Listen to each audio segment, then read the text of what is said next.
Noting over her shoulder the group gathering on Pemberley's steps, Darcy lowered his head to kiss her lips. The movement distracted Elizabeth long enough for the carriage to roll to a halt, and for Darcy to scramble from the coach before she had time to realise who was among the throng awaiting her. However, the number in the group's make-up surprised even him. He reached up to catch her waist when Elizabeth appeared in the open carriage doorway. "We are home, my dear," he said with a soft laugh. Who waited for her still had not registered with his wife, but he knew the instant that she raised her head to see her family. "Fitz, oh my!" she gasped with glee. "Oh, Fitzwilliam!"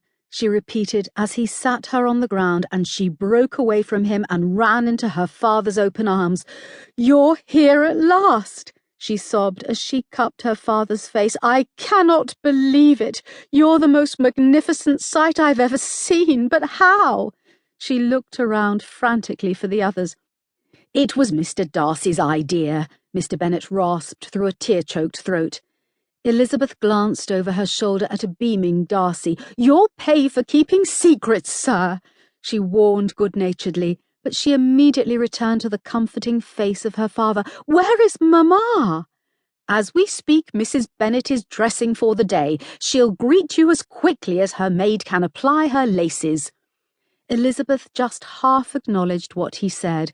Instead, she was reaching for Mary. Never had she hugged her sister so violently. "I've missed you so," she said as she grabbed Mary's hand, only to have Mary pull her close again. "And are you, Lizzie?" Mary's unexpected display of emotion sent Elizabeth's happy tears flowing again. "Mr. Grange, I am pleased that you accompanied Mary to Pemberley. Later I'll bombard you with news of my aunt and Uncle Phillips," she said as she extended her hand to the young man she barely knew. Mr. Grange bowed stiffly over it. "It's my honour, Mrs. Darcy, to be welcomed into your home." So many faces greeted her that Elizabeth turned in circles several times to take it all in.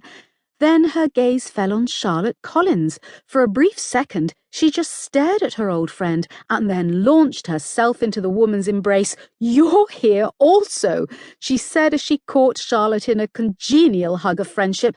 "How did Mr. Darcy arrange all this?" "Perhaps, Elizabeth, we might take this homecoming inside and out of the cold," she heard Darcy say from behind her. Happily, Elizabeth released Charlotte and turned toward the still-open door and Mr. Nathan. She laced her arm about Georgiana's waist and pulled Darcy's sister along beside her. "This is the best Christmastide I've ever known."